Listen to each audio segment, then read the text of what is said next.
നമ്മൾ ഇന്നത്തെ വീഡിയോ പരിശോധിക്കും. നമ്മുടെ ഫോണിനകത്ത് നമ്മൾ പല വെബ്സൈറ്റുകൾ ഓപ്പൺ ചെയ്യാറുണ്ട്. ഒരു ദിവസം തന്നെ നമ്മൾ പല ലിങ്കിൽ ക്ലിക്ക് ചെയ്യാറുണ്ട്, പല വെബ്സൈറ്റുകൾ ഓപ്പൺ ചെയ്ത് നോക്കാറുണ്ട്. ചിലപ്പോൾ നമ്മുടെ ഫോൺ നമ്മുടെ വീട്ടിലുള്ളവരോ നമ്മുടെ സുഹൃത്തുക്കളെടുത്ത് അവരുടെ ആവശ്യങ്ങൾ ഉപയോഗിക്കാറുണ്ട്. എന്നാൽ നമ്മളറിയാത്ത ഏതെങ്കിലും ആപ്പുകളോ ഫയലുകളോ ഒക്കെ നിങ്ങളുടെ ഫോണിനകത്ത് ഒളിഞ്ഞു കിടപ്പുണ്ടെങ്കിൽ അത് നിങ്ങളുടെ ഭാവിയെ ബുദ്ധിമുട്ടാകും. പലപ്പോഴും നമ്മുടെ സെക്യൂരിറ്റിയെ ബാധിക്കും. സൈബർ സെക്യൂരിറ്റിക്ക് എന്തെങ്കിലും ബുദ്ധിമുട്ട് സംഭവിച്ചു കഴിഞ്ഞാൽ നമുക്ക് ഭാവിയിൽ അത് അപകടമായി തീരും. അപ്പോൾ നമ്മുടെ ഫോണിനകത്ത് നമ്മൾ ഉപയോഗിക്കാതെ കിടക്കുന്ന ആപ്പുകളോ അല്ലെങ്കിൽ നമുക്ക് ചില ആളുകളുടെ ഫോണിലൊക്കെ ഒരുപാട് പരസ്യങ്ങൾ വന്നുകൊണ്ടിരിക്കും. ചില ആപ്പുകൾ അത് ഏത് ആപ്പിൽ നിന്നാണ് ആ പരസ്യം വരുന്നതെന്ന് കണ്ടെത്താൻ സാധിക്കില്ല. അപ്പോൾ പരസ്യമുള്ള ആപ്പുകൾ വളരെ ഈസിയായിട്ട് കണ്ടെത്താനും മാത്രമല്ല ഡേഞ്ചറസ് ആയിട്ടുള്ള ആപ്പുകൾ നമ്മുടെ ഫോണിനകത്ത് ഏതെങ്കിലും അപകടം സൃഷ്ടിക്കുന്ന ഏതെങ്കിലും ആപ്പുകളുണ്ടെങ്കിൽ അത് കാണിച്ചു തരിക. അത്തരത്തിൽ ഒരുപാട് സൗകര്യങ്ങളുള്ള ഒരു ട്രിക്കാണ് നമ്മൾ ഇന്നത്തെ വീഡിയോ പരിശോധിക്കുന്നത്. ഫോൺ ഉപയോഗിക്കുന്ന ആളുകളൊക്കെ ഇത് ചെയ്തു നോക്കണം. വളരെ ഈസി ആയിട്ട് ചെയ്തു നോക്കാവുന്നതാണ്. ചെയ്ത് നോക്കി കഴിഞ്ഞതിന് ശേഷം നിങ്ങൾക്ക് നിങ്ങളുടെ ഫോൺ എത്ര സേഫാണ് എന്ന് നിങ്ങൾക്ക് മനസ്സിലാക്കാൻ സാധിക്കും. വീഡിയോ മുഴുവനായിട്ട് കാണുക. നിങ്ങളുടെ സുഹൃത്തുക്കൾ കൂടി വീഡിയോ ഷെയർ ചെയ്ത് കൊടുക്കുക. നമുക്ക് നമ്മുടെ ഫോണിനകത്തൊരു സൗകര്യമില്ല. അതിനുവേണ്ടി നമുക്ക് ഒരു സൈബർ സെക്യൂരിറ്റിൻ്റെ ഒരു ആപ്പ് ഇൻസ്റ്റാൾ ചെയ്യേണ്ടതുണ്ട്. ആപ്പ് ഏതാണെന്ന് ഞാൻ വീഡിയോക്ക് അവസാനം കാണിച്ചു തരാം. ആപ്പ് ഓപ്പൺ ചെയ്യുമ്പോൾ ഇതുപോലെ കാണിക്കും. ഇവിടെ ഹിഡൻ ആപ്ലിക്കേഷൻ എന്നുള്ളൊരു ഓപ്ഷൻ കാണാൻ സാധിക്കും. നമുക്ക് ജസ്റ്റ് ഇതുപോലെ ഇങ്ങനെ ഇടത് ഭാഗത്തേക്ക് സ്വൈപ്പ് ചെയ്ത് കൊടുത്താൽ ഇവിടെ ഏറ്റവും അവസാനം ഗെറ്റ് സ്റ്റാർട്ടഡ് എന്നൊരു ഓപ്ഷൻ കാണും. അതിനകത്ത് ക്ലിക്ക് ചെയ്ത് കൊടുക്കുക. ഇവിടെ ഓപ്പൺ സെറ്റിങ്സ് എന്ന് കാണുന്ന ഭാഗത്ത് ക്ലിക്ക് ചെയ്യുക.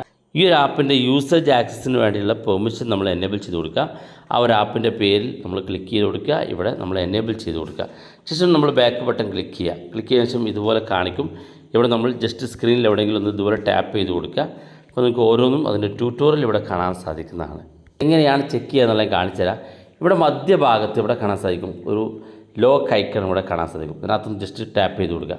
ടാപ്പ് ചെയ്യുമ്പോൾ കാണാൻ സാധിക്കും നിങ്ങളുടെ സ്ക്രീന് അതിനകത്ത് നിങ്ങളുടെ ഫോണിനകത്തുള്ള മുഴുവൻ ആപ്പുകളും സ്കാൻ ചെയ്തുകൊണ്ടിരിക്കുന്നത്. സ്കാൻ ചെയ്ത് കഴിഞ്ഞാൽ ഇതുപോലെ ഒരു റിസൾട്ട് നമുക്ക് ലഭിക്കും. ഇവിടെ കാണാം റിസ്കി ആയിട്ടുള്ള ആപ്പ് 2 എണ്ണം കാണിക്കുന്നുണ്ട്. അതുപോലെ തന്നെ നോൺ റിസ്കി ആയിട്ടുള്ള ആപ്പുകൾ 51 ആപ്പ്. എൻ്റെ ഫോണിനകത്ത് ഒരു ബുദ്ധിമുട്ടും ചെയ്യാത്ത 51 ആപ്പുകളും റിസ്കി ആയിട്ടുള്ള ആപ്പ് 2 കാണിക്കുന്നുണ്ട്. അതുപോലെ തന്നെ പരസ്യങ്ങൾ തരുന്ന ആപ്പ് 19 ആപ്പാണ് ഇതിനകത്ത് കാണിക്കുന്നത്. നമുക്ക് ഓരോന്നും ചെക്ക് ചെയ്ത് നോക്കാം.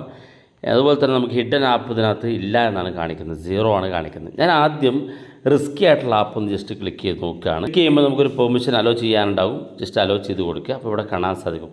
താഴെ ഭാഗത്തേക്ക് നോക്കുക. നമുക്ക് റിസ്കി ആയിട്ടുള്ള ആപ്പ് 2 എന്ന് കാണിക്കുന്നുണ്ട്. അതിനകത്ത് നമുക്കിവിടെ ക്ലിക്ക് ചെയ്ത് കൊടുത്തു കഴിഞ്ഞാൽ കാണാൻ സാധിക്കും 2 ആപ്പ്. ഈ 2 ആപ്പും റിസ്കി ആകുന്നത് എന്താണെന്ന് നമുക്ക് ചെക്ക് ചെയ്ത് നോക്കാം. അതിനകത്ത് ഫയൽ മാനേജർ എന്നുള്ള ആപ്പ് ജസ്റ്റ് ഒന്ന് ക്ലിക്ക് ചെയ്ത് കൊടുക്കുകയാണ്. അപ്പോൾ എന്താണ് ഇതിനകത്ത് റിസ്കി ആയിട്ടുള്ളത് ഇവിടെ കാണാൻ സാധിക്കും. ഡേഞ്ചറസ് പെർമിഷൻസ് ആണ്. നമുക്ക് ഈ ആപ്പിന് ഡേഞ്ചറസ് ആയിട്ടുള്ള പെർമിഷൻ കൊടുത്തിട്ടുണ്ട് എന്നാണ് പറയുന്നത്. അപ്പോൾ ഇവിടെ വായിച്ച് നോക്കിയാൽ കാണാൻ സാധിക്കും ഇതിനകത്ത് നമുക്കൊരു എക്സ്റ്റേണൽ സ്റ്റോറേജ് യൂസ് ചെയ്യുന്നുണ്ടെന്നാണ്. അപ്പോൾ ഈ ഒരു ആപ്പ് ഒരിക്കലും നമ്മുടെ എക്സ്റ്റേണൽ യൂസേജ് പെർമിഷൻ്റെ ആവശ്യമില്ല. കാരണം ആ ഒരു ആപ്പ് നമുക്ക് നമ്മുടെ ഫയലുകൾ സൂക്ഷിക്കുന്ന അല്ലെങ്കിൽ നമ്മുടെ ഗാലറിയിലേക്ക് വരുന്ന ഫയലുകൾ റെക്കോർഡ് ചെയ്ത് വെക്കാനുള്ളൊരു ഫയൽ മാനേജർ ആപ്പാണ്. അതിന് എക്സ്റ്റേണൽ സ്റ്റോറേജ് ഉപയോഗിക്കേണ്ട ആവശ്യമില്ല. നമുക്കിവിടെ മുകളിലായിട്ട് വ്യൂ ആപ്പ് ഇൻഫോ എന്നുള്ള ഓപ്ഷൻ മുകളിൽ കാണാം. അതിനകത്ത് ക്ലിക്ക് ചെയ്ത് കഴിഞ്ഞാൽ ആപ്പ് നേരെ ഇതുപോലെ ഓപ്പൺ ആയിട്ട് വരും. ഇവിടെ വേണമെങ്കിൽ അൺഇൻസ്റ്റാൾ ചെയ്യാൻ പറ്റുന്ന നിങ്ങൾ ഉപയോഗിക്കാത്ത ആപ്പ് ആണെന്നുണ്ടെങ്കിൽ അൺഇൻസ്റ്റാൾ ചെയ്ത് കളയുന്നതാണ് ഏറ്റവും നല്ലത്. അതുപോലെ തന്നെ പ്ലേ സ്റ്റോറിൽ നിന്ന് ഇൻസ്റ്റാൾ ചെയ്യാത്ത തേർഡ് പാർട്ടി ആപ്പാണെങ്കിൽ അത് അൺഇൻസ്റ്റാൾ ചെയ്യുന്നതാണ് ഏറ്റവും നല്ലത്. ശേഷം നമുക്ക് ഇതിനകത്ത് പെർമിഷൻ ഭാഗത്തേക്ക് വന്നാൽ പെർമിഷൻ ഭാഗത്ത് ക്ലിക്ക് ചെയ്ത് അവർ പറയുന്ന പെർമിഷൻ ഡേഞ്ചറസ് ആയിട്ടുള്ള പെർമിഷനാണ് കൊടുത്തിരിക്കുന്നതെങ്കിൽ അത് നമുക്ക് പെർമിഷൻ ഒഴിവാക്കാൻ സാധിക്കുന്നതുമാണ്. അതുപോലെ തന്നെ ബാക്ക് ബട്ടൺ ക്ലിക്ക് ചെയ്ത് നമുക്ക് അടുത്ത 2ാമത്തെ ആപ്പും ഉണ്ട്. ഇനി വേണമെങ്കിൽ ഒന്നുകൂടെ നമുക്ക് താഴെ സ്റ്റാർട്ട് സ്കാൻ എന്നുള്ള ഓപ്ഷൻ ഉണ്ട്. അത് ക്ലിക്ക് ചെയ്ത് നമുക്ക് വീണ്ടും സ്കാൻ ചെയ്ത് നോക്കാനുള്ള സൗകര്യമുണ്ട്. ബാക്ക് ബട്ടൺ ക്ലിക്ക് ചെയ്ത് കഴിഞ്ഞാൽ ഇവിടെ 19 ആപ്പുകൾക്ക് പരസ്യം വരുമെന്ന് കാണിക്കുന്നുണ്ട്. ഞാനത് ക്ലിക്ക് ചെയ്താൽ എൻ്റെ ഫോണിലേക്ക് പരസ്യം വരുന്ന 19 ആപ്പുകൾ ഇവിടെ കാണിക്കുന്നുണ്ട്. ഇതിൽ ഈ ആപ്പുകൾക്കൊക്കെ നമ്മൾ ഓപ്പൺ ചെയ്യുമ്പോൾ പരസ്യം ഉണ്ടാകും. അതുകൊണ്ടാണ് ഇത് കാണിക്കുന്നത്. അപ്പോൾ നിങ്ങളുടെ ഫോൺ ഇത്തരത്തിലും ചെക്ക് ചെയ്ത് നോക്കുക. ആവശ്യമില്ലെങ്കിൽ നിങ്ങൾ സ്ഥിരമായി ഉപയോഗിക്കാത്ത മാസങ്ങൾക്ക് ശേഷമോ അല്ലെങ്കിൽ 6 മാസങ്ങൾക്കോ 3 മാസങ്ങൾക്ക് ശേഷം ഉപയോഗിക്കുന്ന ആപ്പാണെന്നുണ്ടെങ്കിൽ ജസ്റ്റ് അൺഇൻസ്റ്റാൾ ചെയ്ത് കളയുക. കാരണം ആവശ്യമുണ്ടാകും മാത്രം ഒന്ന് ഇൻസ്റ്റാൾ ചെയ്ത് നോക്കിയാൽ മതി. അപ്പോൾ നമുക്ക് വളരെ ഈസി ആയിട്ട് ഇതുപോലെ ചെക്ക് ചെയ്യാൻ സാധിക്കും. താഴെ ഓരോന്നും ചെക്ക് ചെയ്യാനുള്ള ഓപ്ഷൻ ഉണ്ട്. സെക്യൂരിറ്റി അഡ്വൈസർ എന്നുള്ള ഭാഗത്ത് ക്ലിക്ക് ചെയ്താൽ നമ്മുടെ ഫോണിനകത്ത് എല്ലാ സെറ്റിങ്സുകളും അത് എങ്ങനെയൊക്കെയാണ് സെക്യൂരിറ്റി ചെയ്തിരിക്കുന്നത് കാണാൻ സാധിക്കും. ഇവിടെ ഇപ്പോൾ എനേബിളായി കിടക്കുന്ന എൻ്റെ ഫോണിനകത്തുള്ള സെറ്റിങ്സുകൾ എനേബിളായി കിടക്കുന്ന ഭാഗങ്ങളൊക്കെ കാണാൻ സാധിക്കും. ഡിസേബിളായി കിടക്കുന്നതും കാണാൻ സാധിക്കും. അപ്പോൾ എനേബിൾഡിൽ റെഡ് കാണിക്കുന്നത് അത് ഡേഞ്ചറസ് ആണ് ഇപ്പോൾ നിലവിൽ എന്നാണ്. അതായത് എൻ്റെ ഫോണിനകത്ത് ഇപ്പോൾ ഹോട്ട്സ്പോട്ട് ഓണായി കിടക്കുന്നുണ്ട്. കാരണം ഹോട്ട്സ്പോട്ട് എല്ലാ സമയത്തും ഓൺ ചെയ്യുന്ന അപകടമാണ്. നമ്മുടെ ഫോൺ ഏത് സമയത്തും ഹാക്ക് ചെയ്യപ്പെടാനൊക്കെ കാരണമാകും.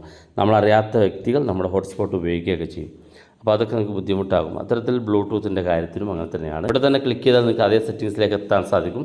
ഇവിടെ കൃത്യമായി പറയുന്നുണ്ട് എങ്ങനെയാണ് ഈ സെറ്റിങ്സ് ഓപ്പൺ ചെയ്യാമെന്ന്. ഇവിടെ വെച്ച് ഡയറക്റ്റ് ആ സെറ്റിങ്സിലേക്ക് എത്താനും അത് ചേഞ്ച് ചെയ്യാനും നമുക്ക് സാധിക്കുകയും ചെയ്യും. അപ്പോൾ വളരെ യൂസ്ഫുള്ളാണ്, ഉപയോഗിച്ച് നോക്കുക. ഇനി ആപ്പ് ഏതാണെന്ന് ഞാൻ കാണിച്ചു തരാം. പ്ലേ സ്റ്റോർ ഓപ്പൺ ചെയ്തതുപോലെ mKavach 2 എന്നുള്ള ഈ ഒരു ആപ്പാണ് നമ്മൾ ഇൻസ്റ്റാൾ ചെയ്ത് ചെക്ക് ചെയ്തിരിക്കുന്നത്. ഇത് ഒരു സൈബർ സെക്യൂരിറ്റി ആപ്പാണ്. നമ്മൾ ഉപയോഗിച്ച് നോക്കുക. അഭിപ്രായങ്ങൾ വീഡിയോയ്ക്ക് താഴെ കമൻറ്റായി രേഖപ്പെടുത്തുക. ഇതുപോലുള്ള വ്യത്യസ്തമായ അറിവുകളുമായി നമുക്ക് അടുത്ത വീഡിയോയിൽ കാണാം.